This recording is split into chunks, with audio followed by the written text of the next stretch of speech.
by Mr. Christopher Kangombe, who is Kamfinse Member of Parliament.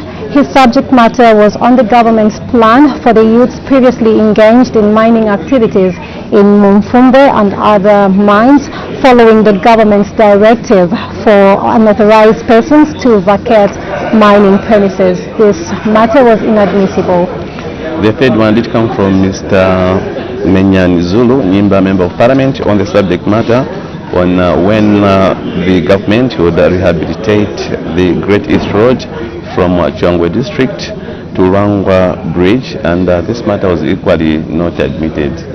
And thereafter, the Minister of Health did present the Tobacco Control Bill, National Assembly Bill number 40 of 2025. The bill was read the first time and referred to the Committee on Health, Community Development and Social Services. The bill seeks to provide for the protection of present and future generations from the devastating health, social, environmental and economic consequences of tobacco use, among others.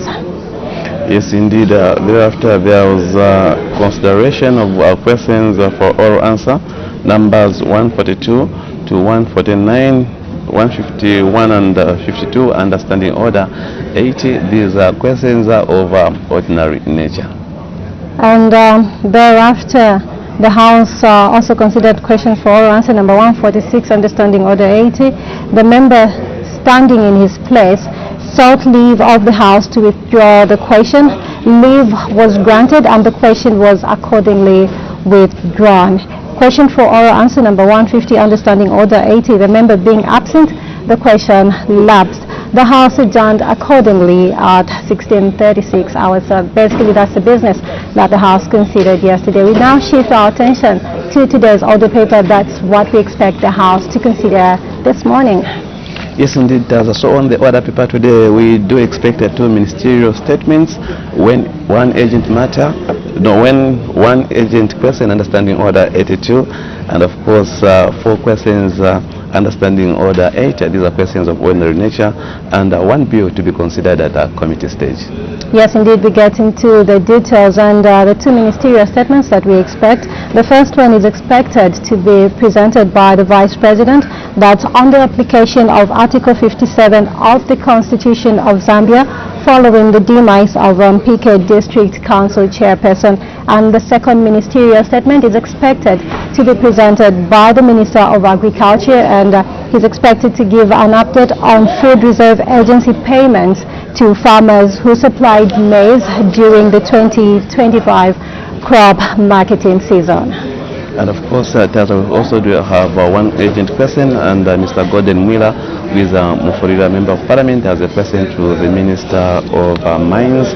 He wants to find out what the causes of continued mine fatalities recorded at Mopan Copper Mines in Kipe and Mufurira in the recent past are, and B, what agent measures the government is taking to safeguard the lives of miners at Mopan Copper Mines and other mining operations, and what compensation is provided for families that lose loved ones in mining fatalities by the mining entities. After the consideration of the question for oral answer, understanding order 82, we do expect the House to proceed in considering questions for oral answer, understanding order 80. These are questions of ordinary nature, and today we do expect the House to consider 4 questions. The first one, which is 154, is expected to be asked by Mr. Philemon Twasa, who is Kasenengwa Member of Parliament, and this question will be directed to the Minister of Local Government and Rural Development. He wants to know in A, when construction of the office infrastructure for Kasenengwa Town Council will commence, in B, what the estimated cost of the project is, and then C, what the estimated time frame for the completion of the project is.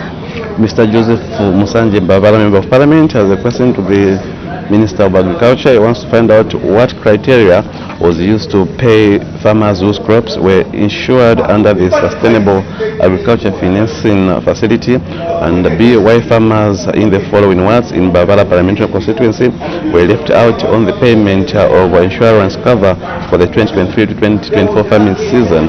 And these are Mangunza, Simaovi, Kavanze Mayowo, Nchembe, Mampanza, and Ngonga, and B, what measures the government is taking to ensure that all farmers receive a compensation on their insured crops.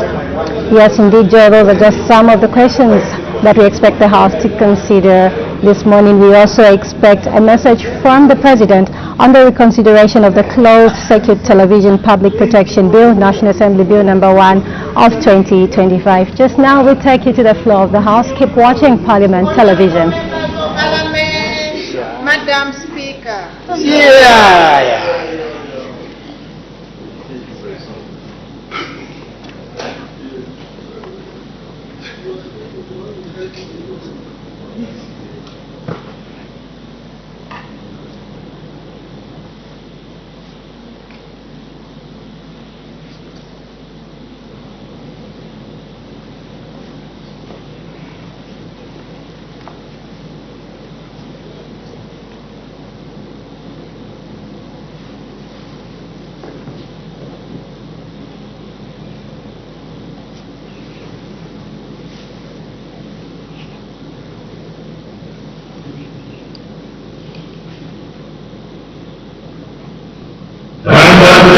Zambia, proud and free, land of wealth and glory, unity, victors in the struggle for our right. We want freedom's fight, oh, and strong and free. Africa is our own motherland, fashioned with and blessed by those who learn. Let us all our people join as one, brothers under the sun, oh, one, strong and free. One land and one nation is our cry. Dignity and peace in Zambia's sky. Like a noble eagle in its flight, Zambia, praise to thee, oh, one, strong and free.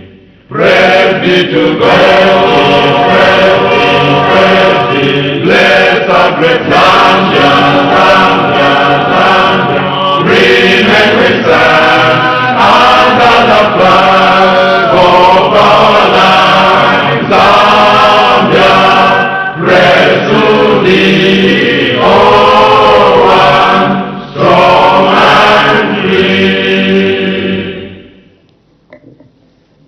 Prayer. Almighty God, who in your infinite wisdom and providential goodness has appointed the offices of leaders and parliaments for the welfare of society and the just government of the people, we beseech you to consider with your abundant favor us, your servants, whom you have been pleased to call to the performance of such important responsibilities in this land. Let your blessing descend upon us here in Parliament assembled, and grant that we may, as in your presence, treat and consider all matters that shall come under our deliberation, in so just and faithful a manner as to promote your honor and glory, and to advance the peace, prosperity, and welfare of our country, and of those whose interests you have committed to our charge. Amen.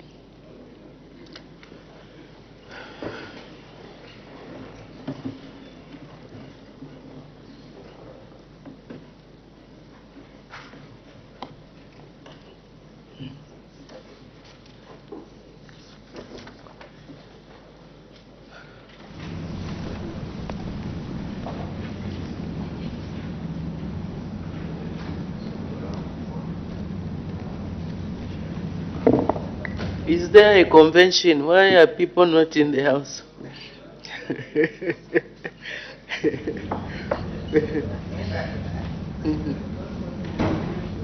Good morning once again. Bells are ringing, which signifies that a quorum has not yet been constituted. It is a requirement that 1/3 of members of parliament need to be present for business to be transacted on the floor of the House. So once a quorum is constituted, we do expect business of the House to commence. And just before we crossed over, Joe, I was making mention that we do expect a message from the President to be delivered that's for the reconsideration of the closed circuit television public protection bill, National Assembly Bill number 1, and thereafter we do expect the House to consider the teaching profession bill, National Assembly Bill number 14 of 2025 at committee stage. Yes, indeed. In case you've just joined us, today, 6th February 2026, the House is expected to consider 2 ministerial statements, 1 urgent question under Standing Order 82, 4 ordinary questions under Standing Order 80, and 1 bill at committee stage. Yes, indeed, Joe, and we can take a look at some of the questions for oral answer under Standing Order 80. We do expect question number 156 to be asked by Ms. Marjorie Nakaponda, Isoka Member of Parliament. Her question will be directed to the Minister of Technology and Science. She wants to know in A, how many communication towers were constructed in Isoka district from 2021 to 2024 year by year. In B, when other towers will be constructed in the following areas in the district: Milongo, Luangwa, Mpungu, Kanyala, and Katiete Chiefdom.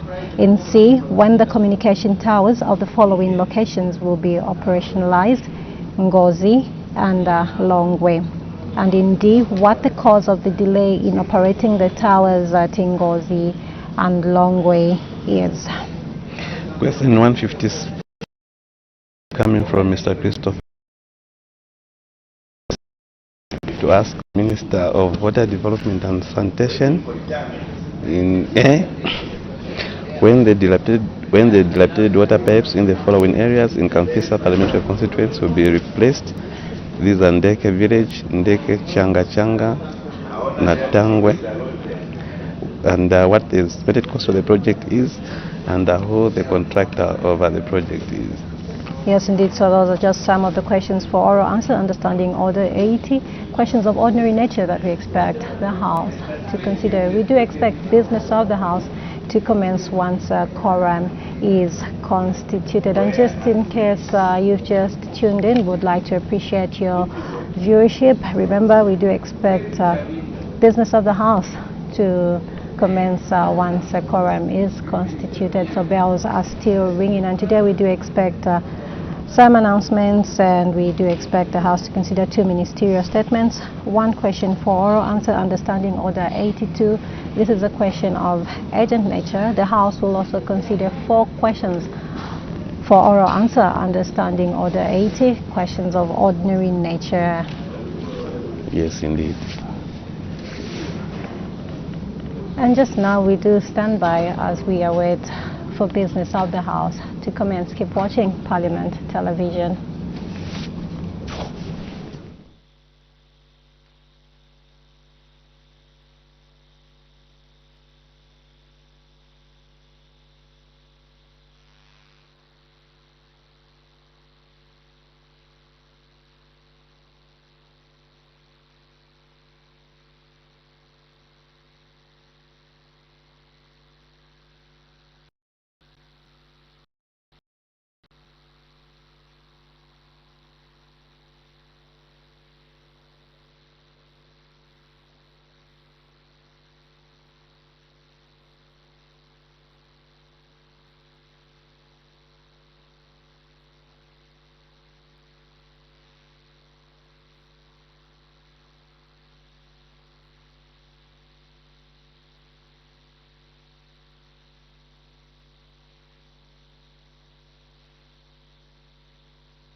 All the honorable members, just as a reminder for those who have forgotten, business on Friday starts at 9 hours sharp.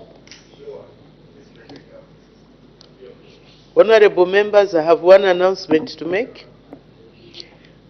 The announcement is that, honorable members, I wish to inform the House that the Electoral Commission of Zambia has organized a meeting with members of Parliament to discuss the Commission's readiness and the roadmap for the delimitation exercise, which will involve the realignment of wards and creation of 70 new constituencies. The meeting will take place on Tuesday, 10th February 2026, from 09 hours to 11 hours in the amphitheater here at Parliament Buildings. The organizers have put in place logistics to facilitate your participation in the meeting. So it's not voluntary. Honorable members are requested to be punctual for this important engagement. I thank you. Agent matters without notice. The honorable member from Pika. Thank you so much, Madam Speaker, for this opportunity to raise an urgent matter without notice, directed at the Minister of Local Government in absentia, the acting leader of government business in the House. Oh, apologies, Honorable Minister. Madam Speaker, in 2024, the government directed the councils to be spending Constituency Development Fund money whenever it comes through, even that which is from the next funding. I mean, if in 2024 you can spend money from 2025 on projects for 2024. And they proceeded likewise, Madam Speaker. However, a lot of councils, Madam Speaker, did not receive part of the 2024 fund. And this has affected the implementation of 2025 as well as 2026 projects, Madam Speaker. A lot of councils across the country, Madam Speaker, are grappling with this situation, and the contractors are on the offices of the council secretaries almost every day. I therefore seek your indulgence, Madam Speaker, if the Minister of Local Government could clarify on this matter as to what is happening. Madam Speaker, I thank you. Thank you very much, Honorable Member for Mpika. Whereas the issue that you have raised might be or is important, however, it does not qualify to be raised as an urgent matter without notice. The Honorable Member is advised to use other means to bring out that issue from the Honorable Minister of Local Government and Rural Development. So the urgent matter without notice is not admitted. We move to the next, the Honorable Member for Chama North. Thank you, Madam Speaker, for the opportunity. Madam Speaker, my urgent matter without notice is directed to the acting leader of government business.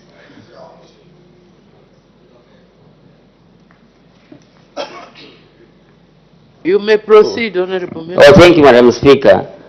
Madam Speaker, Chama district, like other districts such as Shangombo, where my friend comes from, Honorable Mbika, was greatly affected either by devastating drought, human-animal conflict, and other natural calamities which have undermined household food security.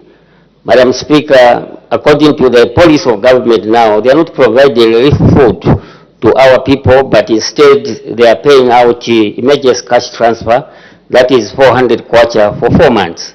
And this is not settling well, Madam Speaker, with certain communities, in the sense that this commodity is not readily available in some places.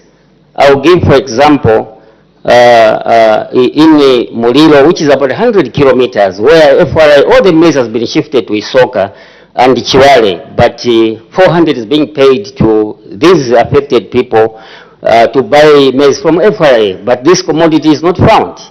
So the situation is quite desperate that now briefcase buyers have taken advantage to exploit our people, where now a 50 kg in Chwale is going at 500 kwacha.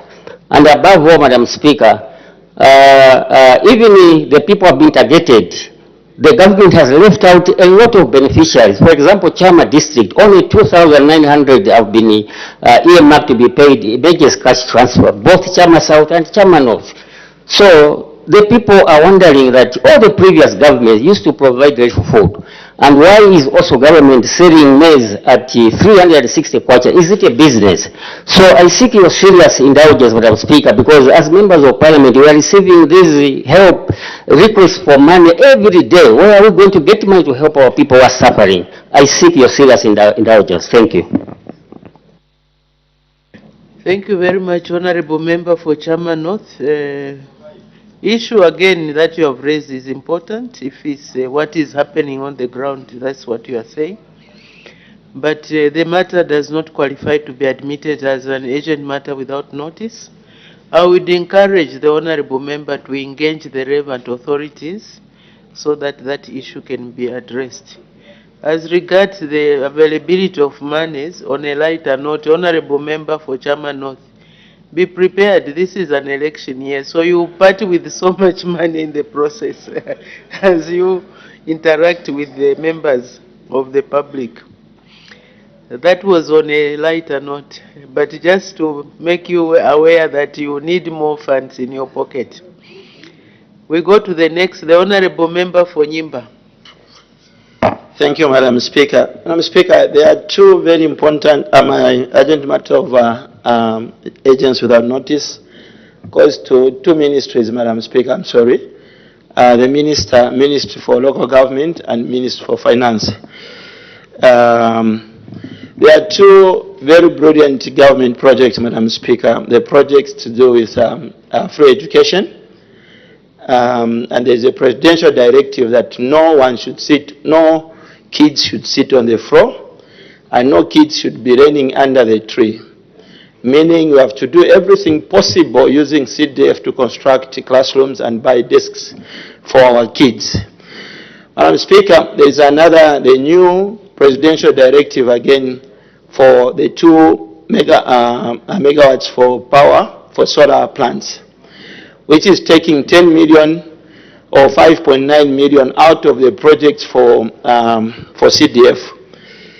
We have the new curriculum, Madam Speaker, which is a brilliant idea, Madam Speaker. It's a brilliant curriculum we have now, because that has made China to be where it is now.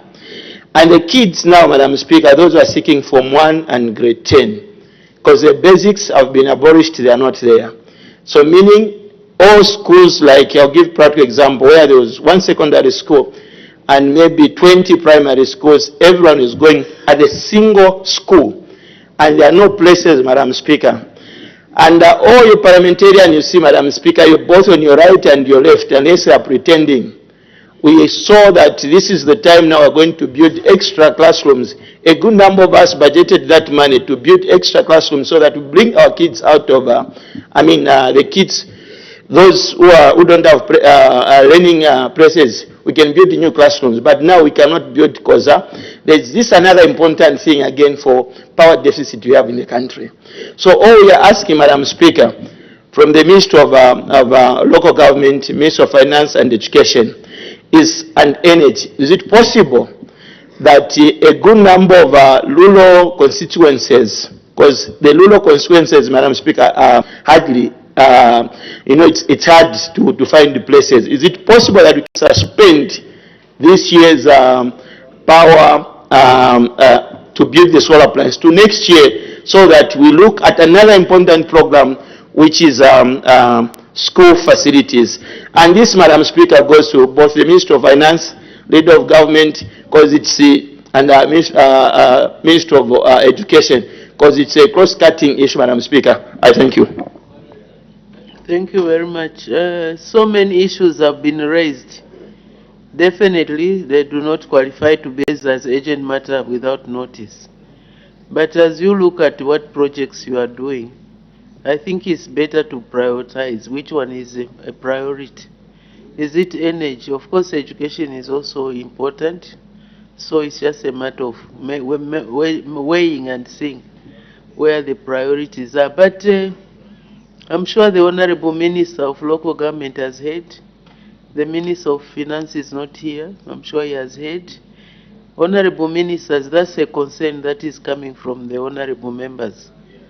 So please, let's try to see, to engage and see how we can address it. So I don't know if the honorable member for Nyimba would want that issue to be brought by way of a question. You can put in a question, but as an urgent matter without notice, it does not qualify, and therefore is not admitted.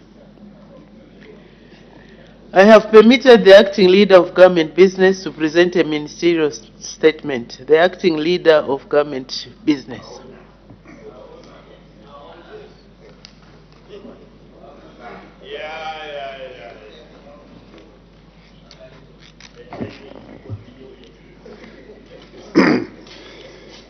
Madam Speaker, I thank you for the opportunity to issue this ministerial statement regarding the vacancy in the office of the Council Chairperson for Mpika Town Council, following the untimely pass of the incumbent, which follows an urgent matter without notice, which was raised by the Member of Parliament for Shwangandu, Honorable Stephen Kamchongo. Madam Speaker, the mandate to conduct elections is vested in the Electoral Commission of Zambia. However, the Commission's duty to conduct a by-election is strictly contingent upon the lawful occurrence of a vacancy and the subsequent formal notification. The Commission received formal notification of the vacancy in Mpika on 4th February 2026. Madam Speaker, Article 158 of the Constitution of Zambia, Amendment Act number 2 of 2016 is instructive. It requires that a by-election be held in accordance with Article 57, which stipulates that such an election must occur within 90 days of the vacancy. However, Madam Speaker, the House must take note of Article 57(2) of the Constitution, which serves as a mandatory stay on election. It states, a by-election shall not be held within the 180-day period that precedes a general election. Madam Speaker, as per Article 56(1), the 2026 general elections is set for the second Thursday of August, which is 13th August 2026. Consequently, the 180 blackout period for by-elections commences on 14th February 2026. This means any by-election must be concluded no later than 13th February 2026. Madam Speaker, with the vacancy having been reported on 4th February 2026, the Commission is left with a window of only 9 days before the constitutional bar takes effect. I wish to inform this august House that holding a credible by-election within such a time frame is logistically and legally impractical. The Election Process Act number 35 of 2016 prescribes mandatory procedures that cannot be compressed into 9 days. These include: 1, providing sufficient public notice regarding statutory periods for the filing of nominations. 2, training of the returning officer and assistants in readiness for the conduct of candidates' nominations. 3, engaging aspiring candidates on the nomination requirements and procedures. 4, the conduct of nominations during which candidates file their nomination papers and the Commission verifies their eligibility. 5, a meaningful campaign period to ensure a fair and democratic environment where candidates can engage the electorate. 6, procurement of ballot papers, which involves the printing, shipment, and delivery of ballot papers, can only commence after the final ballot paper samples are signed off. Madam Speaker, rushing these processes would not only jeopardize the integrity of the vote, but would also likely to violate the rights of candidates to an adequate campaign period. In conclusion, as the remaining window is insufficient to satisfy the statutory requirements of a free and fair election, and as we are about to enter the constitutionally prohibited 180-day window, no by-election will be held for the Mpika Town Council chairperson seat. The office shall remain vacant until the general election on 13th August 2026 in full compliance with the Constitution of Zambia. Madam Speaker, I thank you. Thank you very much, the acting leader of government business in the House. I'm sure the statement is self-explanatory, very clear. There is no need for questions. So we can, what is important is that there will be no by-election. I think that is what the Honorable Member for Shuangandu wanted to know. So we move to the next item. I've also permitted the Honorable Minister of Agriculture to present a ministerial statement. The Honorable Minister of Agriculture.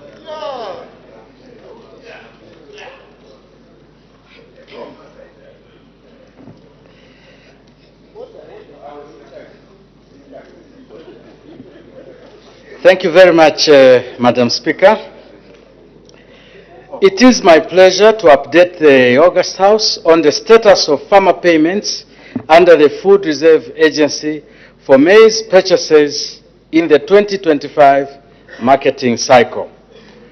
Madam Speaker, during the 2025 crop marketing season, the FRA had planned to purchase 543,000 metric tons of maize at a total cost of 3.7 billion. To be exact, 3,692,400,000. However, government encouraged our farmers to produce more, and they responded to the call. Therefore, due to 1, the overwhelming response from the farmers, 2, the bumper harvests obtained, 3, the need to ensure that farmers got a fair price for their maize, and 4, the need to secure the maize obtained by the farmers, government decided to allow farmers to continue depositing their maize with the Food Reserve Agency, and by the close of the marketing season, a total of 1,677,921.15 metric tons, valued at 11,314,750,520 kwacha, was supplied by a total of 846,655 farmers from across the country. This was an increase of 307% above the planned target.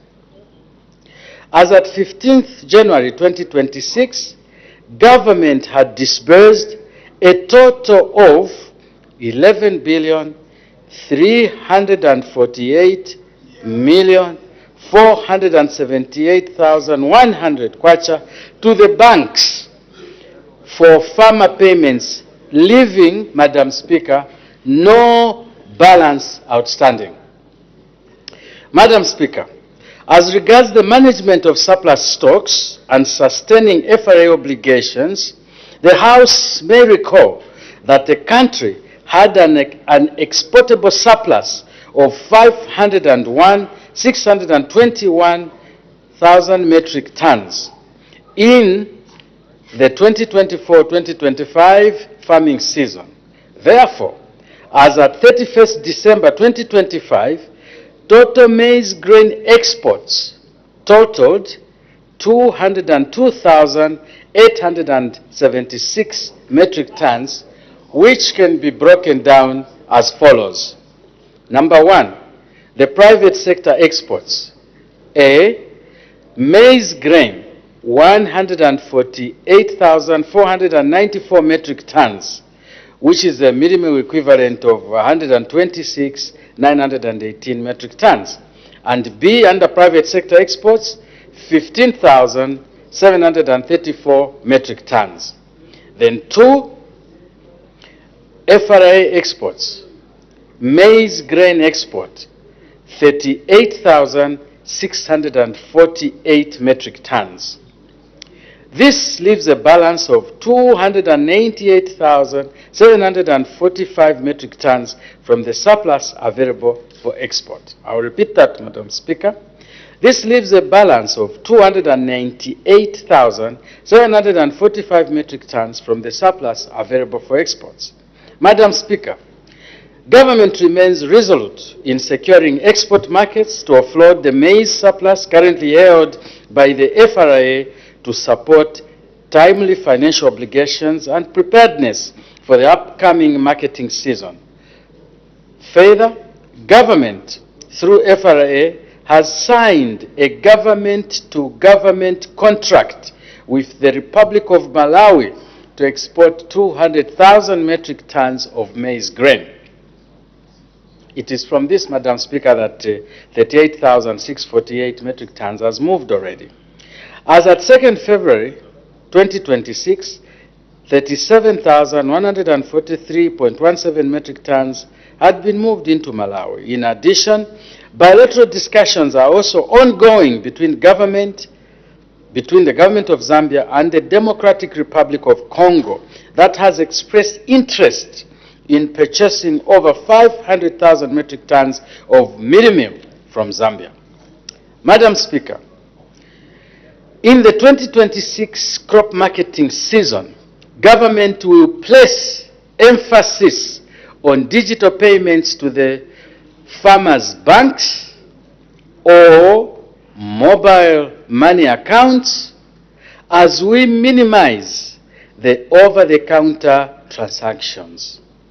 Additionally, government is working to operationalize the warehouse receipt system, a mechanism that will provide an opportunity for the farmers, agro-dealers, and the individuals to transact using their receipts as collateral. Let me conclude by once again, Madam Speaker, commending our hardworking farmers, our outgrowers, our agro-dealers, and many others in the agriculture sector for their hard work and patience.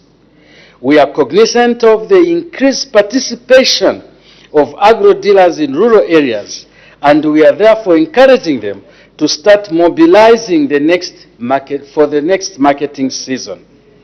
The private sector is further encouraged to take agro-marketing, especially in rural areas, seriously, as the economy there is thriving. The high productivity from our farmers in the last season and the 11.3 billion kwacha paid out to them is evidence that our rural economies are a driving force towards a food-secure Zambia. The Ministry, Madam Speaker, will continue to strengthen market arrangements and export facilitation to support the Food Reserve Agency's cash flow so that we can have settlement of outstanding attendant costs and ensure preparedness for the next marketing season. Madam Speaker, We are extremely thankful to the hardworking farmers of Zambia. I thank you. Thank you very much, Honorable Minister of Agriculture. Honorable members are now free to ask questions on points of clarification on the ministerial statement presented by the Honorable Minister of Agriculture. We start with the Honorable Member for Kwacha. Thank you, Madam Speaker, and thank you, Honorable Minister, for that ministerial statement just delivered on the floor of the House. Honorable Minister, we appreciate government's effort to increase the purchase of maize from many farmers across the country. Initially, the target was at 500 metric tons, but you went out of your way to purchase 1,600,000 metric tons, which is very, very good. Now, that came with its own challenges, Honorable Minister. And I would like to find out, Honorable Minister, with the challenges that were faced, are you not, as a ministry, considering probably going back to the old system where we had numbered, where farmers would be paid right at the point where they are delivering their maize at FRA sheds, so that the farmers can be assisted, and also they'll be able to get their money right at the point where they are closer to their homes, other than traveling long distances to go maybe to the town centers where they can spend days to wait for their money. Honorable Minister, I would like to get your comment on that. Thank you, Madam Speaker. Thank you very much. The Honorable Minister of Agriculture. Madam Speaker, I wish to thank the Honorable Member for that question. In his preamble, Madam Speaker, he notes our movement from 543,000 to 1.7 million metric tons. This particular activity, Madam Speaker, is because our President and the UPND government loves the people. This movement, Madam Speaker, is because our President and the UPND government cares for the farmers. This movement, Madam Speaker, is because our President and the UPND government knew that it would deliver the money to the farmers the way we have done. And Madam Speaker, it is because of this that we are saying the President still has work to do, and therefore he should be voted back in office in August, so that he can still deliver. So we are urging everyone to vote for this man who is able to move from 543,000 to 1.7 million and was able to calm us down, and so that we withstand the pressure that was there. Madam Speaker, it was quite a bit of pressure. If I was to allow my hair, Madam Speaker, it would be not different to yours right now.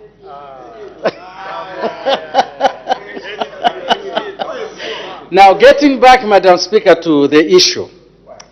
The Honorable Member says, why don't we get back to the numbered days so that people can be paid at the sheds? Madam Speaker, this is a very, very honorable House, and facts should be taught. Numbered collapsed because of that very activity. Numbered was buying everything, and there was no private sector participation. If you look at the history of this country, we had two budgets. One, the national budget, which we look at, and then there was another one for numbered specific. If we get back to that, we will be sure to collapse the Food Reserve Agency. We need private sector participation to buy part of the maize. You yourselves, honorable members, to buy part of the maize and export. Because that time maize was controlled. Now it is not controlled. Anyone can buy and anyone can export. If we allow this to be a private, to be a government activity, we will be planning for failure. Madam Speaker, we want to produce 10 million metric tons. We consume 3 million metric tons. Are you sure that the agency can on its own buy 7 million metric tons? The answer is obviously no. Nowhere in the world does that happen. Everywhere there's private sector participation. Coming to the payments, Madam Speaker, the current payment model, which we are now encouraging, is that we will pay money directly into the funds of the farmers. We will also pay money directly to the accounts of the farmers. Very few, and we are minimizing, I use the term minimizing, we are minimizing across-counter payments. It's something we need to do slowly as we educate our farmers, as we have confidence from the people that their money will go. Madam Speaker, I thank you. Thank you very much. The Honorable Member for Muchinga. Thank you so much, Madam Speaker, and thank you so much, Honorable Minister. I must say thank you so much to the government also for buying the maize from our farmers who were almost, losing to the briefcase farmers, buyers. Now, Madam Speaker, there is a big concern with our farmers where the government or FRA has restricted 29 bags per crop receipt. And this has made many farmers who have got a lot of maize to have more than 20, 30, 50, up to 100 receipts. And by so doing, they have even they are getting some people now to represent them. And this has led to many farmers also being swindled out of their money. Because, for example, I asked Honorable Nyambose to be to help me sell. So he has got a receipt in his name of my maize. The day he gets my money, he disappears. I start looking for him. Maybe I've got 4 or 5 people doing that. Now my question, Honorable Minister, is why can't FRA change the system so that maybe a crop receipt can go up to 100 bags or more than that? For those who have got less, they can sell even 10, 20, than to restrict 29 bags per crop receipt. Because this has proved to be a very big problem. Madam Speaker, I thank you. Thank you. The Honorable Minister of Agriculture. Madam Speaker, the Honorable Member is very right. For those who would not have understood him, what FRA did is that each particular sale was limited to 29 bags because the system was set that it should pay only up to 10,000 kwacha. So it was restricted. However, as a supplier, you could be given 10, 20 of these different receipts in your name. You didn't have to give Honorable Nyambose. You could just, there was no restriction. But I agree with you. I agree with the Honorable Member. We will adjust the system to absorb more numbers because it is clear that the supply of maize is now getting more than 10 bags. I think 100 bags or more could do. I thank you, Madam Speaker. I agree with him. Thank you. The Honorable Member for Shiwangandu. Thank you so much, Madam Speaker. Let me start by appreciating you and thanking you for allowing the acting leader of government business to come and clarify that constitutional matter this morning regarding the by-elections. Madam Speaker, the Honorable Minister of Agriculture should have started by apologizing to the farmers, because all colleagues here who are rural constituency-based MPs who attest to the fact that our farmers have really been humiliated and have suffered. They travel long distances, Madam Speaker, to go and sleep on the corridors of banks in the rain season. Shut up, you. Why do you want to start Honorable, order. The Honorable Minister should conduct themselves honorably. Order, Honorable Member for Shiwangandu. Order. Honorable members, we have to select the language that we use in the House. This is a dignified House. So when we use such words against each other, it reduces on that dignity and decorum of the House. No matter how upset or how we want to hit back, please let's use acceptable language as we interact with each other. May the Honorable Member for Shwangandu withdraw that word that he used. Madam Speaker, well guided, and I withdraw that word, but also to appeal to honorable colleague ministers to conduct themselves. You are watering down my guidance, Honorable. Thank you, Madam Speaker. Thank you. You may proceed. Madam Speaker, I was saying the Honorable Minister of Agriculture should have started by apologizing to the farmers, because the humiliation they've suffered during this farming season is unbearable, Madam Speaker. Most of these farmers travel long distances to go and camp at the banks in the rain season. He was on that same position, Madam Speaker, when he assured this August House that farmers were going to be paid by 30th October.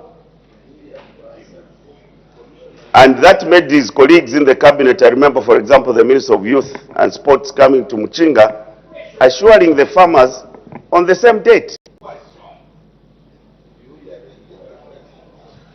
Madam Speaker, paying farmers in January has got very serious implications on the production. And the minister knows, because some of the farmers have not had a chance to benefit. Madam Speaker, can I be protected? Order, honorable members. Let's allow the honorable member for Shwangandu to ask his question.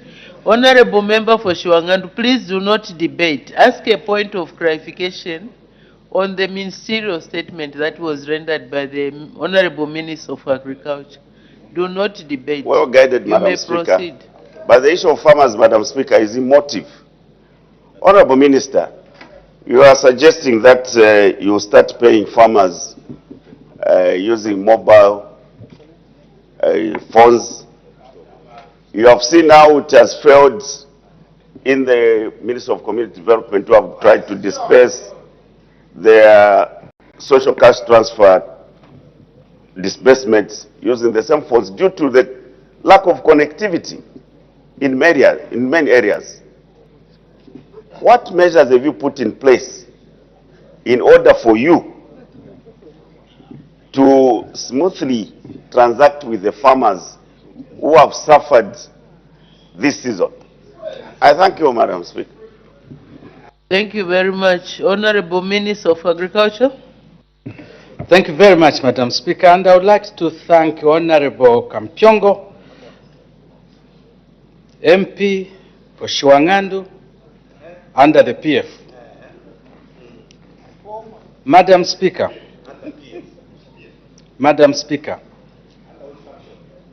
when we moved from 543,000 metric tons to 1.7 metric tons, to 1.7 million metric tons, the President of the Republic of Zambia was everywhere. President Hakainde Hichilema was everywhere apologizing. Who doesn't know that the head of state apologized? Madam Speaker, I will not be swayed by the language of my Honorable Kampyongo, who is saying it was not him lying. Lying is not allowed here, Honorable Kampyongo. I am a former minister.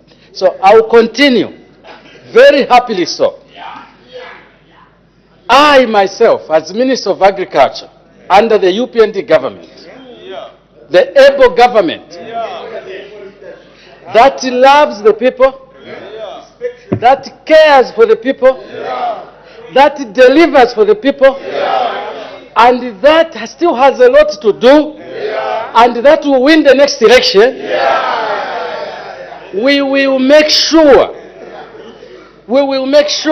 Madam Speaker, that what we have proposed, that the receipt that we give the farmer can be used and Don't misquote me to say you stood there and he said this. I said, we are making arrangements that the receipt that we give the farmer can be redeemable, and it is called warehouse receipting system. Number two, we will make sure that the numbers that we are given by the farmers are correct numbers, phone numbers, so that when we put money there, the farmer doesn't come to us and say, this is my nephew, he used the money, this is it. No. We want to make sure that we are indemnified against any, negative effects. The third issue, we want to make sure you give us account numbers. People are growing now, are cultivating more. You don't want to pay 120 million into a phone. You want to take it into a bank account. So we are asking people to give us the bank accounts, the farmers, the good farmers. And finally, for those who would like to get money across the counter, we will do that. So these are the 4 things that we will be working on. And we will make sure that that happens. Madam Speaker, I cannot emphasize more. We apologize to the farmers. Today, I came to inform the nation where we are. And where are we? That the entire 11.3 billion Zambia kwacha for the 1.7 million tons for the 856,000 farmers has been paid. Madam Speaker, I thank you. Thank you very much. The Honorable Member for Kamfinsa. Thank you very much, Madam Speaker. Madam Speaker, the money that government budgets sends the signal to the farmer in terms of how many bags government is going to buy in terms of metric tons. I am on record, Honorable Minister, last year asking you when FRA announced that they only buy 543,000, that what will happen to the extra maize. And I'll still ask the same question, Madam Speaker. We are now in the 2026 farming season, and obviously farmers are paying attention to what we are discussing. And it will obviously influence how much farmers will produce when they know that their maize will be procured. My follow-up question to the Minister of Agriculture. Minister, in the 2026 budget, how much have you budgeted for maize procurement? Because again, it will send a signal as to whether farmers will produce enough based on the experience that they've gone through in the last couple of months. Madam Speaker, that is my follow-up question. Thank you. Thank you. The Honorable Minister of Agriculture. Madam Speaker, I do not have right now the exact amount that we are appropriated here, together with Honorable Kangombe, all of us here. We've appropriated funds for FRA. Now, as Minister of Agriculture, this is what I would like to say, and that's why I like the question, Madam Speaker. Please, please, colleagues, let us get involved in procuring grain from farmers. Let us get involved as private sector in procuring grain from farmers. I gave an example of our target. If we are going to produce 10 million metric tons, and we get 3 million for our consumption, you have got 7 million that has to be procured. If we expect that this House will be apportioning money for the 7 million tons, then we are going to fail the farmers. We should be encouraging private sector participation, including the Honorable Member Kangombe, very able MP. He should be able to put money together to support, to buy from the farmers. Let's form cooperatives, let's form institutions, put money together and buy from the farmers. That is how it's done everywhere. Look at Brazil. It produces 200 million metric tons of maize. You think the government would buy 200 million on its own? No. It's the private sector that gets involved. So let us not misinform the farmers by trying to induce fear in them that the government has only planned to buy 500, therefore you are going to suffer the same fate. No, that would be wrong. Let us do the right things. Madam Speaker, the standing orders indicate that if a member asks a question, he should pay attention. He is not. And I'm answering a question because you asked, Honorable. And what have I said? Because you're not listening. Madam Speaker, no. I'm standing here. The honorable members, when we ask questions, let's listen to the answer. Yes. So that we avoid asking similar questions. So it's not only the person or the honorable member that has asked that should pay attention. We should all pay attention so that we avoid repeating ourselves. May the honorable minister continue. Madam Speaker, for the exact figure which we appropriated in the budget as members of Parliament, I will extract it before Parliament closes and I'll give it to Honorable Kangombe. But I still insist, let us get the private sector involved. Otherwise, this will be a failed project by the nation, not by the UPND, but by the nation. Madam Speaker, I thank you. Thank you very much. The honorable member for Pemba. Thank you so much, Madam Speaker, and thank you very much, Honorable Minister. Madam Speaker, the country is expected to record another bumper harvest for 2025-2026 farming season. I would like to know, Honorable Minister, what measures are being put in place by government to ensure that the hard-working farmers have adequate market options for their produce. Thank you. The Honorable Minister of Agriculture. Thank you, Madam Speaker. If the private sector doesn't come in to support the buying of this maize, I would like to assure the nation that the government will come in again the way we did this year and buy all the maize that we receive. Madam Speaker, I thank you. Thank you. The Honorable Member from Pongwe. Thank you so much, Madam Speaker. Honorable Minister, we appreciate the effort by government to pay the farmers. However, there are some farmers who took maize to FRA and the system deducted 400 fiscal contribution, but they never received the codes to redeem the inputs. The program has since come to an end. What happened to the fund which was deducted to the farmers? I thank you. The Honorable Minister of Agriculture. Madam Speaker, in all areas where that happened and the honorable members are aware, just let us have the names. We will make sure that the money is refunded. I thank you. Thank you. The Honorable Member for Nyimba. Thank you, Madam Speaker. Minister, you have ably answered that the private sectors, the briefcase buyers like Honorable Kangombe, can go out there, purchase the maize, and sell. Minister, you agree with me that when there is a shortage of maize in a certain area and the other area of the country there is bumper harvest, it is very difficult to export maize by a private person like me. And that is the reason why we've got ZNS everywhere. You remember from your constituency in Chipata what used to happen, I think early 2022, 2023, when we had issues to do, when we didn't have enough maize in the country. Even now to get an export permit, Minister, you have to travel to Lusaka from, let's say, Nakonde to Lusaka to get an export permit.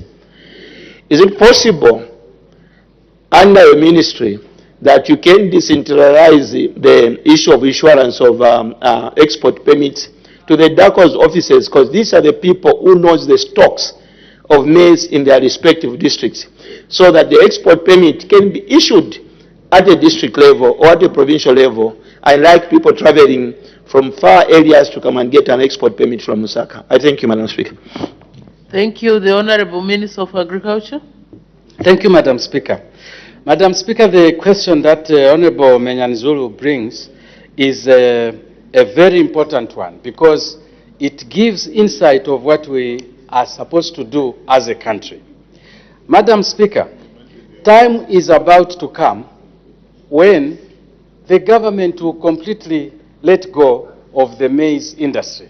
The FRA will buy what it requires and allow maize to move in and out as the market demands. That is how other countries operate. The government doesn't come in onto maize. So that is our future, where we'll buy enough, 1 million metric tons plus as reserve, and then allow you to do what you want to do. However, the problem, Madam Speaker, is that a lot of us Zambians don't want to structure our exports. We just want to load the truck, go through Maguero in Chipata, export across the border without papers. That is why ZNS is there.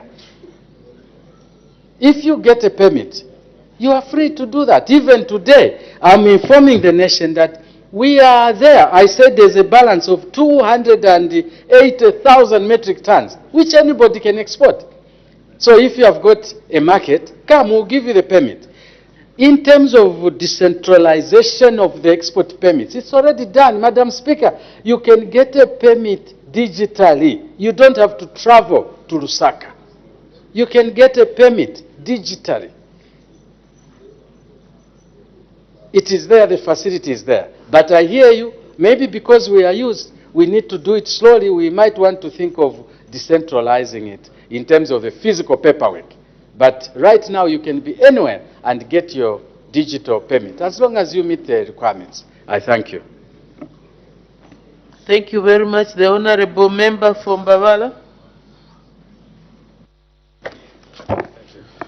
Thank you so much, Madam Speaker. Good morning.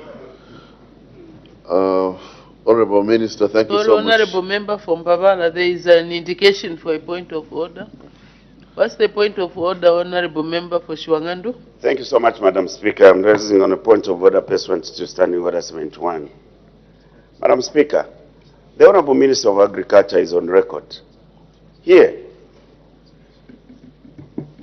telling our farmers that all those farmers that were beneficiaries of the Farmer Input Support Program, they were supposed to sell their maize only to government. And he even set a threshold of bags of maize that the farmers were supposed to sell to FRA, being 10. And he threatened them that those who were not going to meet that target of selling to FRA were not going to be beneficiaries of FISIP for this farming season. We want to get credit from him, because now he's saying the private sector should move in and procure maize from the farmers.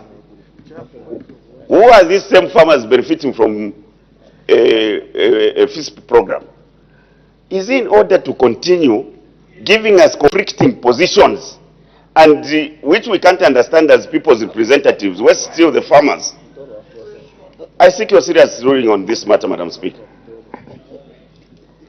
My understanding from what the Honorable Minister is saying is completely different from that. So that I don't put words in his mouth, I'll ask the Honorable Minister to clarify.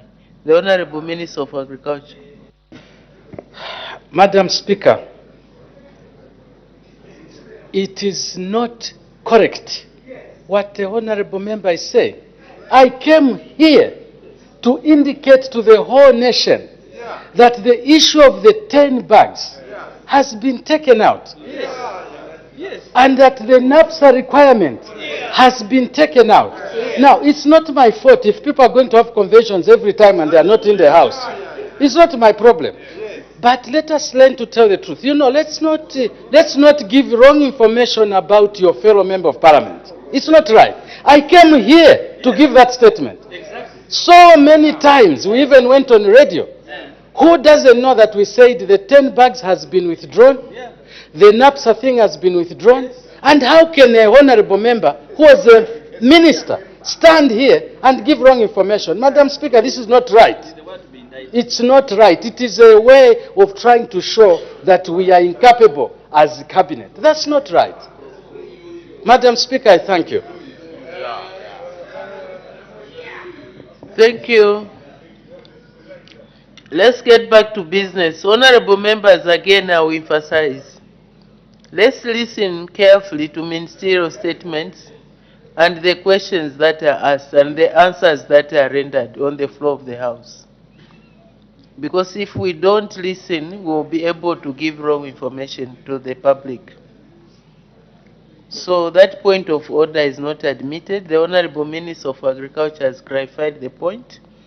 The 10 bags were done away with. The NAPSA issue was done away with. So let's get that as the correct information. The next will be the Honorable Member for Chipili.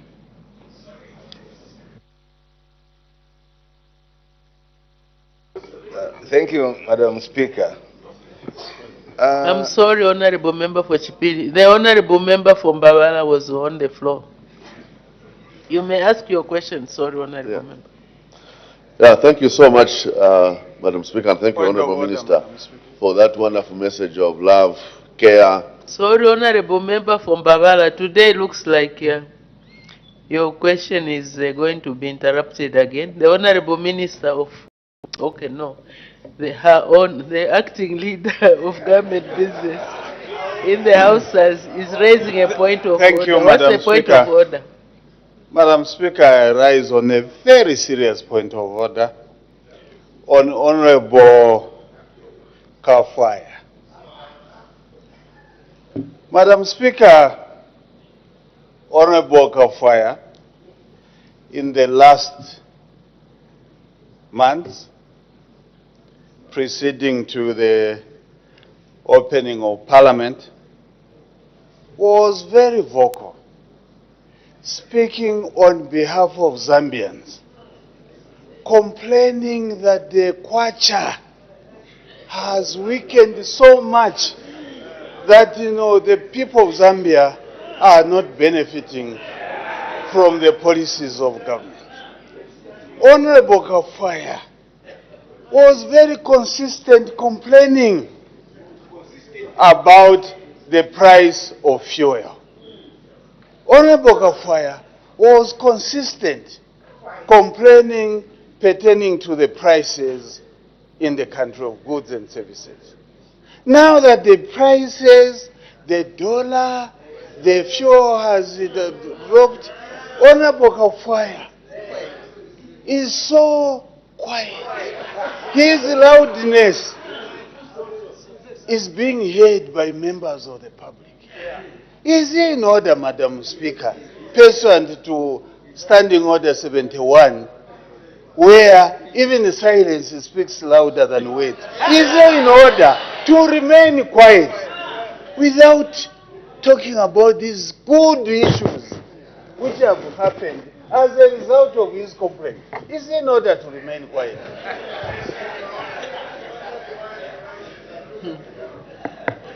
Thank you very much, Honorable Minister, for that point of order. Looking at the Honorable Member for Lunte, I think he's still studying that is my impression, that he's studying the situation. But so far, it looks like he's satisfied. That's why he's not saying anything. So we'll give him an opportunity at the right time, and even came in late. That means he looks like he's happy with what is going. That is my assessment.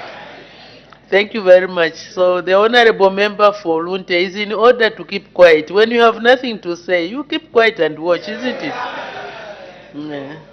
So let's make progress. The Honorable Member for Mbawala.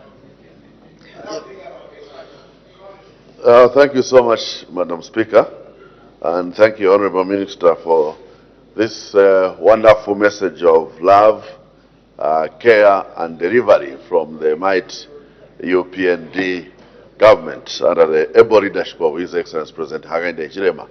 That is, able delivering to the people of Zambia. And your message on the 4 methods of payment to farmers which you are working on, which will be seamless and easier for our farmers to receive their money from their homes, mobile banks, and the related. And I'm sure that will ease the situation countrywide. Honorable Minister, FRA is in line with your statement, is for strategic reserves. And right now we've got some communities in my constituency like Manancheo and others that need this strategic maize under commodity maize sales.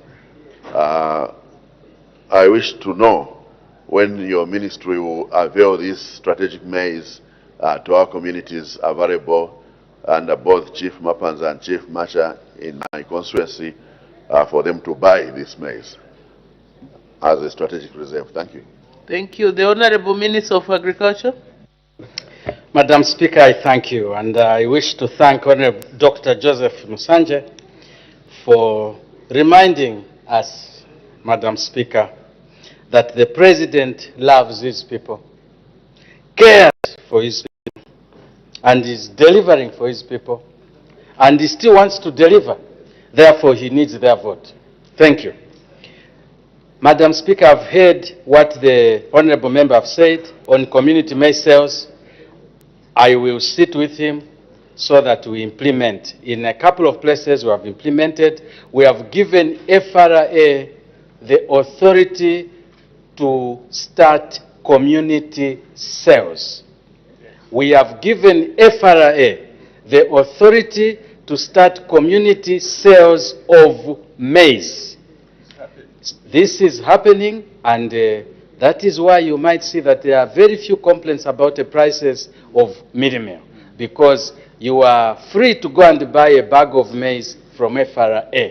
So I will sit with Honorable Dr. Musanje so that we open the community sale in the area which he mentioned, which I didn't pick quite well. I thank you. Thank you. The Honorable Member for Chama North is not in the House. He raised something. He would have benefited from that response. The Honorable Member for Chipiri. Thank you, Madam Speaker. Looking at what our Honor as the made the point of order, Honorable Minister of Home Affairs, sorry to refer you to our Honor. I want to find out from you, Minister. You stood there and said that within this week that goods or prices of goods are coming down. That's what you said.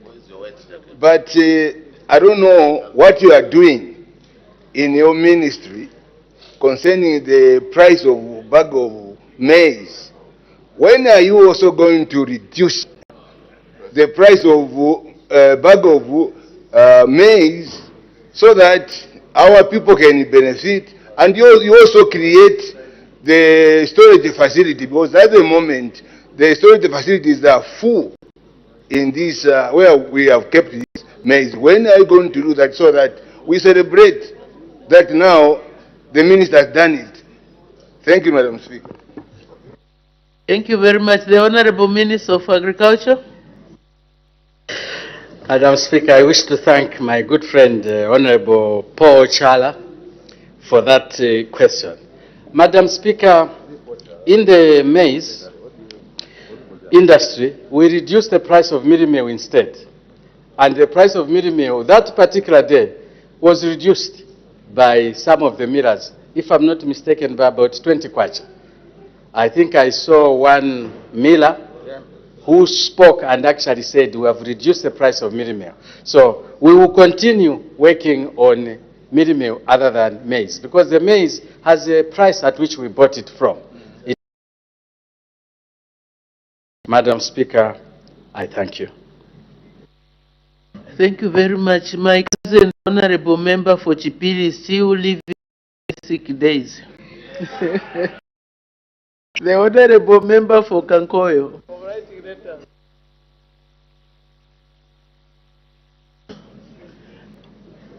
There's a point of order is raised. The Honorable Member for Lunte, what's the point of order? Madam Speaker, the mood in the House today is quite serene. I have seen ministers who don't smile, smiling. Madam Speaker, the has made extremely alarming statements in responding to honorable members. When Honorable Member of Parliament for Shwangandu posed the question to him, he indicated that he cannot apologize to the farmers because the President has been everywhere apologizing, meaning in all parts of this country. Madam Speaker, I have seen the President in Choma, in an explained holiday. I've not seen him everywhere. He indicates that this government of UPND has demonstrated love to the farmers. Madam Speaker, is having farmers soaked out expression of care and love as far as the UPND is concerned for the farmers. The minister is aware that to sell this maize, which government failed to pay on time. Is that a point of order or a debate now? What's the point of order? What's the breach? I am ending my point of order, Madam, by saying to sell this maize, these farmers spent over 3 months on depots. Madam Speaker, is this the new expression of love by the UPND government to the farmers? I seek your fair,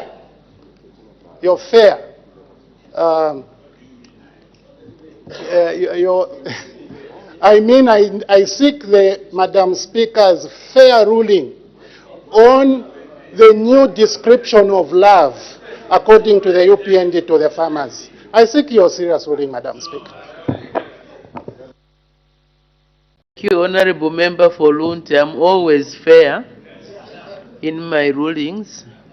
But so that again I am not perceived to be unfair, I will allow the Honorable Minister to respond. It's a point of order, I know, but I don't want to respond in the event that I'm said I'm not fair to the way I've handled the question.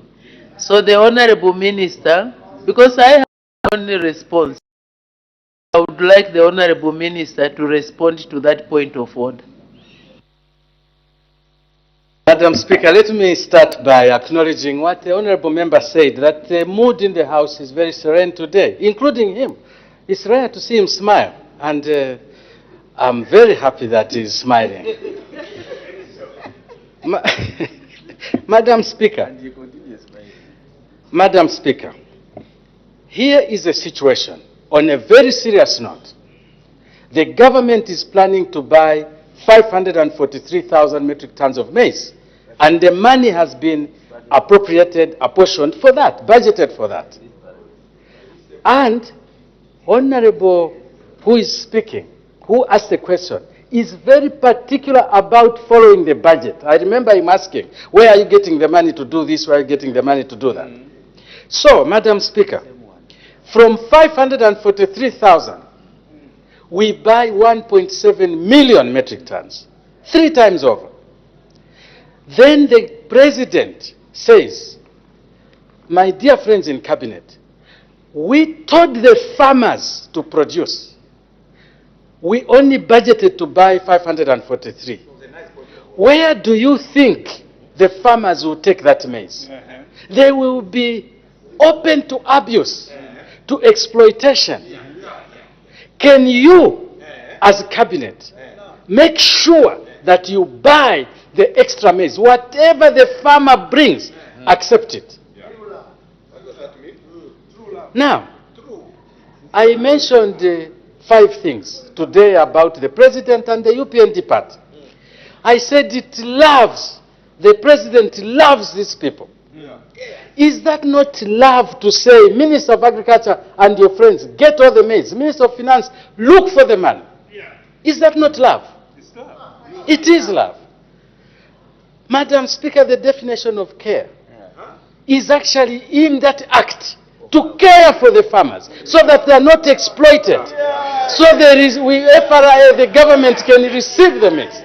Is that not care? So you start with loving, then you care. Now, after caring, you say deliver.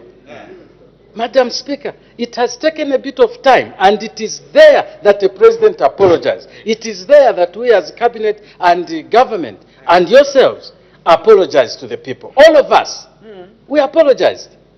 All of us, including you, we all apologized. Now, having apologized, You now deliver. So you love, you care, then you deliver. Then after that, Madam Speaker, after that, you start telling the people, do you see what we did? We can do more for you.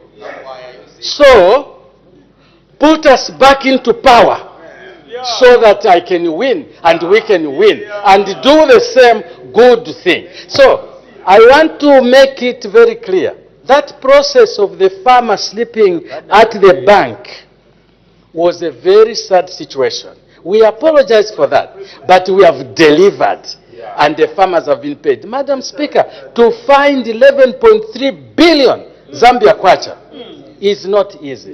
When I took over as Minister of Agriculture, I found more than 2.4 billion at that time. Outstanding. Outstanding. In August, I was appointed in September, and there was that which was there. So, Madam Speaker, the President loves his people. The President cares for his people. The President delivers for his people. And the President still wants to do these things. And the President must win. Madam Speaker, he will win. I thank you. That's right.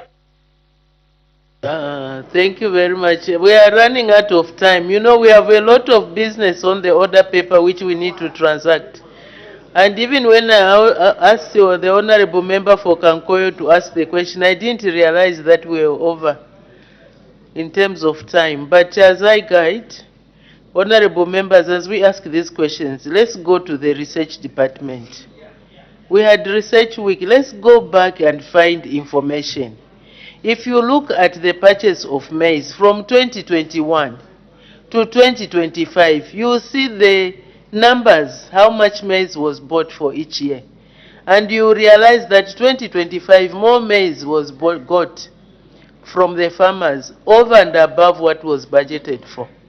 So as we debate and ask questions, please, let's be factual so that our questions are not taken out of context. So, Honorable Member for Kankoyo, since I had already asked you, you can ask your question, but please be precise and brief. Thank you very much, Madam Speaker. Madam Speaker, in Bemba we say, wakwencho bushko, wamutasharira bwacha. Just a few years ago, when the drought, our Minister of Agriculture was named as the Minister of Ansara. Today is a great minister who has raised 11 billion and paid the farmers. Honorable Minister, we the people in Kankoyo are very grateful to the policies which are working, and we want to deliver the message that please, when you see the President, tell him that in 2024, Kankoyo produced 177,000 bags of maize from the average of 22,000 in the last 6 years. This has never been done before, never. Only now that's being done. Come 2026, we are hitting 200,000 bags because of your good policies, especially the President, the Excellency. Madam Speaker, my question now is on the export. It's very difficult to export maize, Honorable Minister. We have all the documents, but we have all the permits to export maize, but before you can export, you have to deposit $200,000 as an advance deposit for you to export the maize. An average Zambian, $200,000 is equivalent to 4 million kwacha. Where can you find such monies to deposit before you can export? What is the procedure when you want to export maize, especially into Congo? I thank you, Honorable Minister. The Honorable Minister of Agriculture. Madam Speaker, I wish to thank the Honorable Member for the good things that he said, but I would like to concentrate on the last part of his question. I am not aware that you are supposed to pay $200,000. To whom? And for what? Maybe it is the arrangement which you have with your, buyer as security.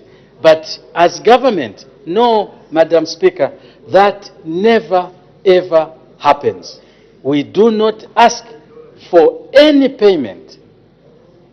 So maybe we need to chat with the honorable member. I thank you. Thank you very much. Before we proceed, the honorable member for Chipili wanted to raise a point of order. What was the point of order? Thank you, Madam Speaker. My point of order is on the Minister of Agriculture.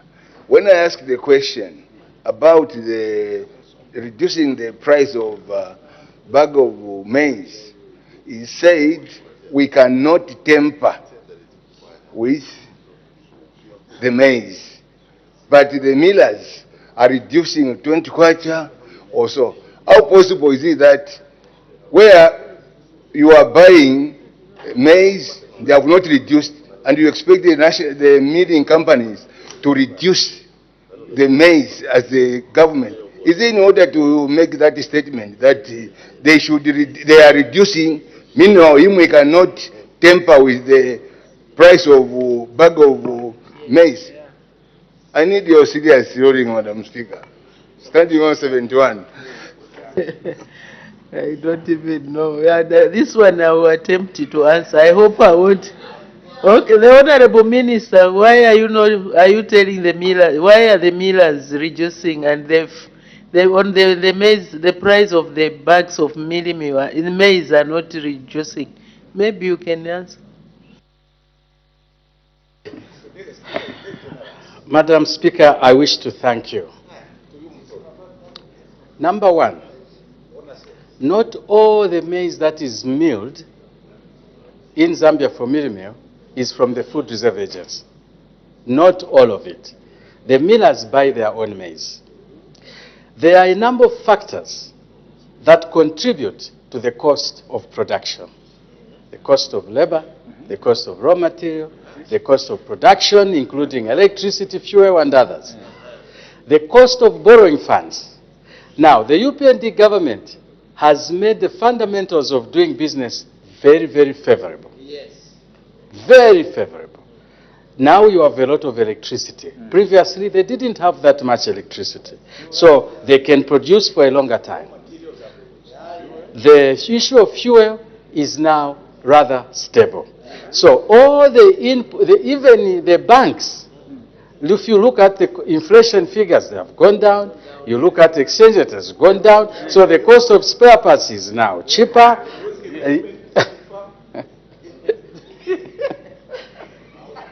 In other words, Madam Speaker, I am very, very happy to sit with the honorable member of Chipili. I will sit with him and show him how maize is calculated. From 1 ton of maize, what extraction is and what the cost is and what you do. So we can have a chat. But the fundamentals in this country have been very, very positive of late. And that is why the Honorable Minister of, the leader of government business, that's why he stood up. And as much as it was in gist, raising a point of order, Honorable Kafwaya, but there was a lot of logic in what the Honorable Minister was saying, that things are okay now. Dollar less than 19 kwacha. Inflation less than, dollar less than 19 kwacha, inflation less than 10%, interest rates are coming down. So there's a lot of good fundamentals that lead into the pricing of meal meal. Let us have a chat, Madam Speaker. Allow the honorable member to sit with his friend, the Minister of Agriculture, so that we look at that. I thank you. Thank you very much. Honorable member for Chipili, you are invited for a cup of coffee with a slice of bread to discuss with the honorable minister. I hope the bread won't come from the maize mill. So let's make progress. Questions for oral answer, understanding order 82. The honorable member for Mufulira. Thank you very much, Madam Speaker. Question number 153. The honorable Minister of Mines and Minerals Development.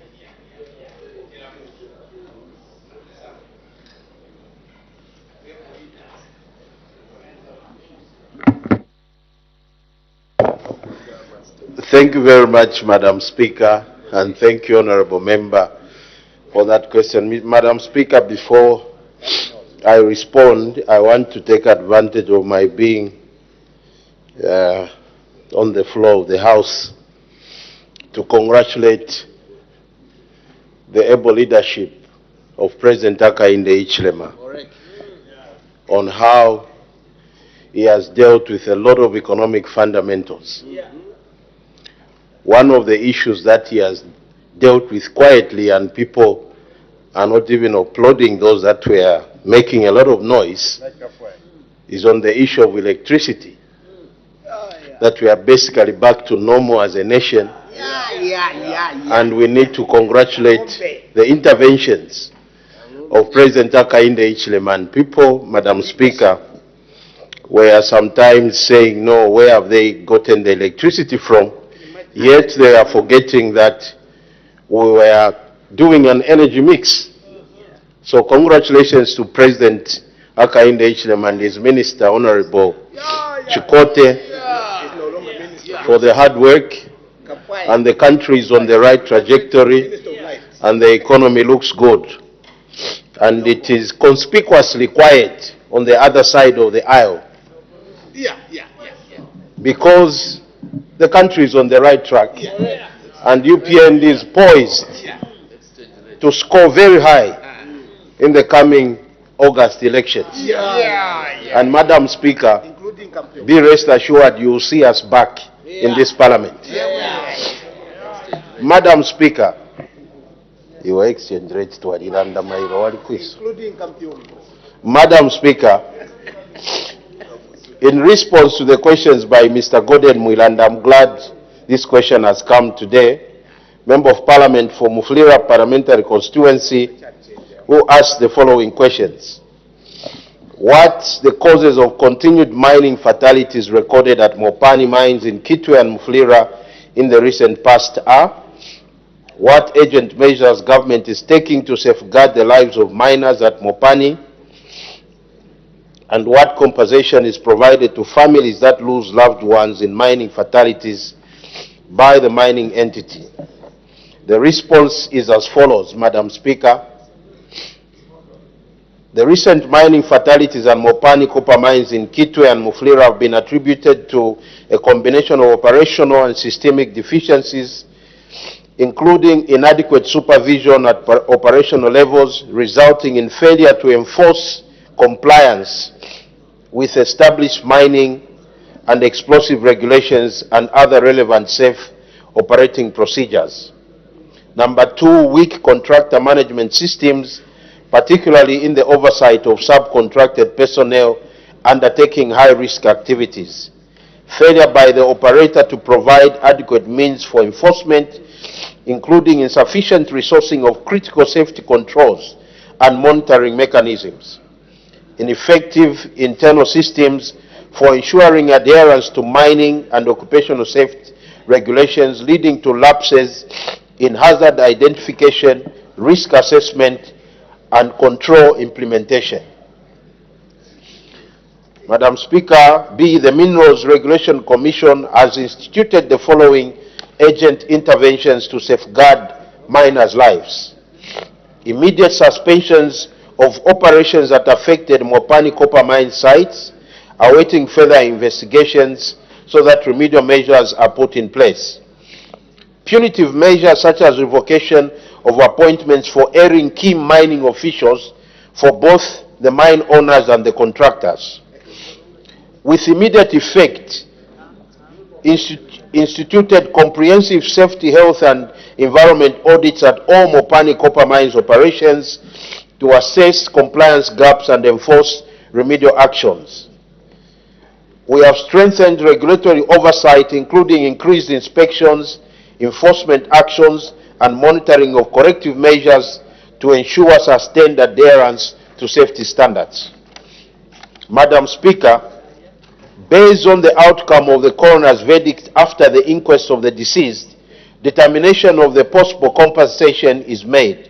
Compensation for victims of mining fatalities is facilitated through statutory framework administered by Workers' Compensation Fund Control Board upon conclusion of investigations of mine accidents conducted by the Minerals Regulation Commission in accordance to the Workers' Compensation Act. I thank you, Madam Speaker.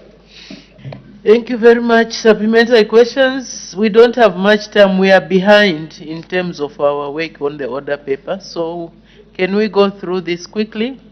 When honorable members are asking questions, please do not debate. Ask the question so that we make progress. The honorable member from Mufulira. Thank you very much, Madam Speaker. Before I ask my question, let me send my condolences to the family of Mr. Christopher Gatongo, a miner who died in the mine accident on 31st of January, was buried this week on Tuesday, and also the family of Mr. Benson Kapembwa, who unfortunately disappeared from home only to be found lying dead underground in a dump truck. Madam Speaker, the minister's answer to part one of the question paints a very bad picture of a breakdown in controls, because the reasons that he has attributed to the cause of these fatalities exposes the lack of seriousness in terms of following the safety guidelines both by the mine owners and the contractors. And yet we have the Mine Safety Department, in fact, tactically located on the Copper Belt, which is supposed to be ensuring that the safety guidelines raised by the government to safeguard the lives of the miners are followed. How effective has the Mines Department been in ensuring that the mines do not compromise on the safety guidelines that are provided so that the lives of the miners are not lost as we have witnessed in the recent past? Thank you, Madam Speaker. Thank you. The Honorable Minister of Mines and Minerals Development. Thank you very much, Madam Speaker, and thank you, Honorable Member, for that question. Madam Speaker, much as government doesn't want to, let me say that government does not tolerate death of anybody at any mine. Now, a mining operation anywhere in the world, and I'm saying this, Madam Speaker, to make a point, not that I'm insensitive to the fact that lives have been lost. You will never find any mining operation anywhere in the world that does not have accidents. It's part of the mining operation. What is important is to minimize them. And government has taken note of what has happened at Mopani, because it has happened in, continuously for about 3-4 days. This one dies this side. And Madam Speaker, coincidentally, the same contractor called Reliant Mining, whose operations have been suspended. Because when these contractors are given jobs by the mining companies, they are told safety protocols that they must be following. So investigations have been done, preliminary ones, and we'll go into detail and find out. And there are punitive measures that are put in place when somebody is found wanting, as was alluded to in the question. So government has put in place all measures, and that's why, Madam Speaker, when you look at the answer that I'm giving, this came straight from the regulator that this government has put in place, because in the past the mining sector had no regulator. Now the regulator is in place and is enforcing the regulations that have been put in place in the MRC Act approved by this Parliament. So, Madam Speaker, government is on top of things. Accidents will happen. We'll have to investigate. My condolences to the families that have lost their loved ones, and government to get to the bottom of it, and punitive measures according to the Act will be put in place. As it stands, Reliant Mining is not operating until government and also the mine itself is satisfied that they were adhere to the right safety protocols. As a matter of fact, Madam Speaker, Reliant Mining has been the best in terms of keeping safety for their miners wherever they've been operating. Apparently, I think they have stepped out of the accelerator, and these things are happening today. But government is actually taking measures to make sure that doesn't happen again. I thank you, Madam Speaker. Thank you very much. The Honorable Member for Kamfinso. Madam Speaker, very quickly, I'm aware that Reliant Drilling has been a contractor at Mopani for almost 20 years now. I've had the privilege to work at both mine sites, and I'm aware that this is not a new contractor. Madam Speaker, I want to find out from the Minister of Mines. Mining has a procedure on safety, on a procedure on the actual mining activity. Do you think that there was departure from safety procedures that are normally adopted in ensuring that the safety is guaranteed for our miners? Because we clearly want our workers to go back to work and they are able to earn an income and support their families. So I really want to understand, for the benefit of the miners out there, was there a departure from the usual safety standards that have been adopted at Mopani? Mopani has had a very good record of safety. Madam Speaker, I thank you. Thank you very much. The Honorable Minister of Mines and Minerals Development.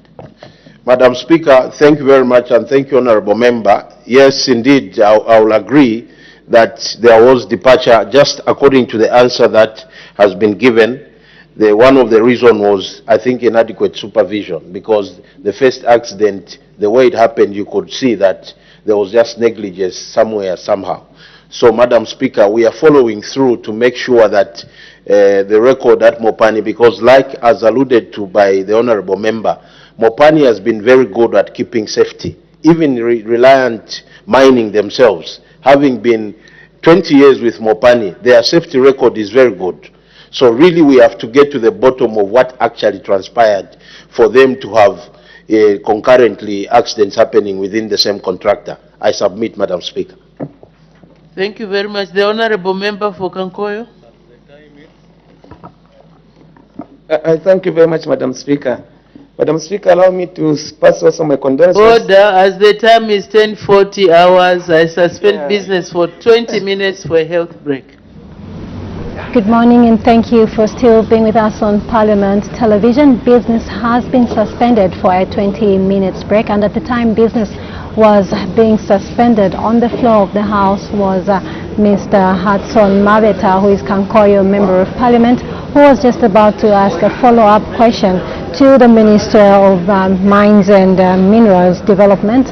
That's to a question for oral answer, understanding Order 82, that has been asked by Mr. Gordon Willa Muflira, Member of Parliament, and the question is still under consideration. And so we do expect Mr. Mabeta to come and ask his follow-up question to the Minister. Just now we take a look at some of the business that the House has considered from the time business commenced.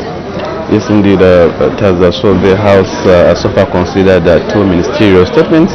The first one did come from the acting leader of government, who issued a ministerial statement of the Constitution of Zambia following the demise of the Mpika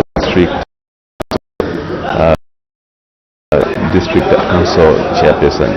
Yes, indeed, and the other ministerial statement was presented by the Minister of Agriculture, and this was on the update on the Food Reserve Agency FRA payments to farmers who supplied maize during the 2025 crop marketing season. Joe, we must make mention that Madam Speaker did make an announcement, and let's just get to the details of that announcement.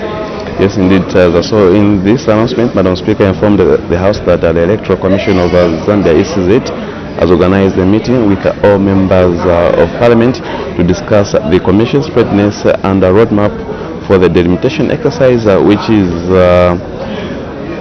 will involve the alignment of, the creation of 70 new constituencies. Madam Speaker further said that the meeting will take place on 10th February 2026 from 09 hours to 11 hours in the amphitheater right here at the Parliament main buildings. Yes, indeed. So that's just some of the details that was contained in the announcement just now. We'll join you on this other side. Keep watching Parliament Television. What is cholera? Cholera is a diarrheal disease. A person with cholera will have severe diarrhea and vomiting. The stool will be watery, like rice water. The patient will become dehydrated due to loss of body fluids. The patient may die within 12 hours if he or she does not get proper medical treatment.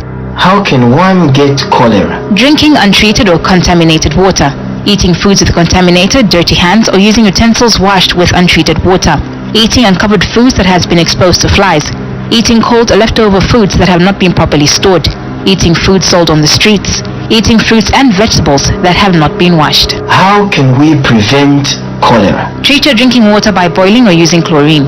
Do not eat foods from the streets. Wash your hands with soap and treated water after using the toilet. Heat food before eating it. Cover all food to keep away flies. Use the toilet always. Avoid using containers or plastic bags for the disposal of fecal matter. Make sure all feces are disposed of in the toilet. Keep the toilet clean and covered. This message is brought to you by the Ministry of Health.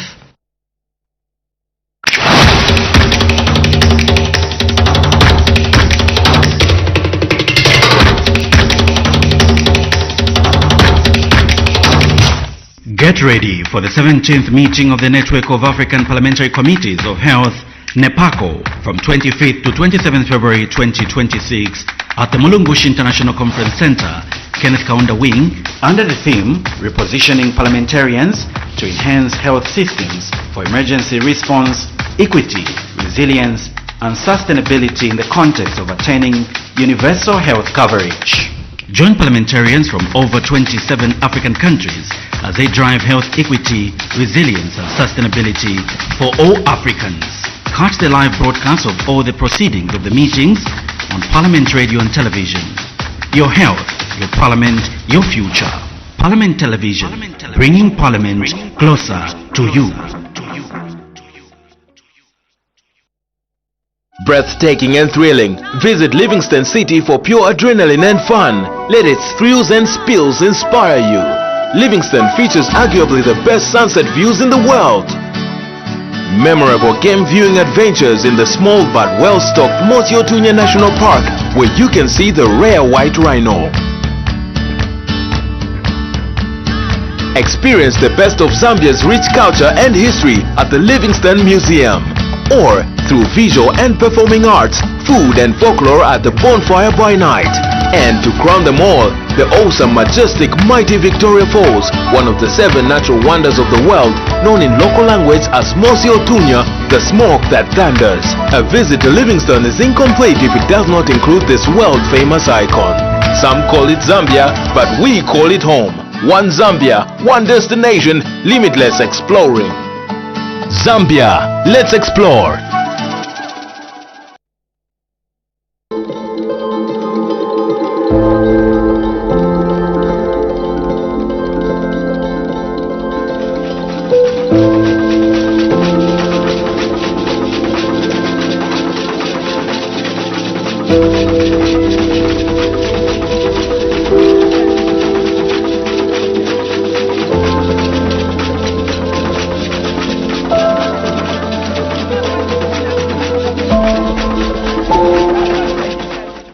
Good morning. Mother Nature painted the sky for us this dawning. She took some crimson reds and ducks them into oranges. She hides the moon behind the curtain, safe out of sight. Then she'll open them up to prepare for the night. As she breathes and she blows. Trees stretch their arms as they dance, they rehearse their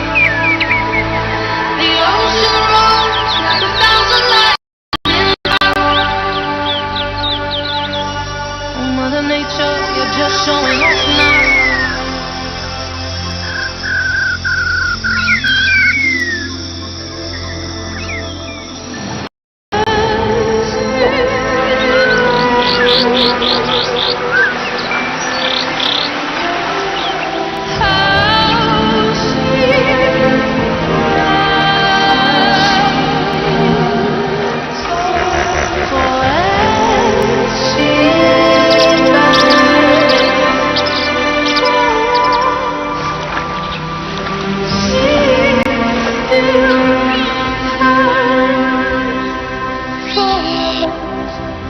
And so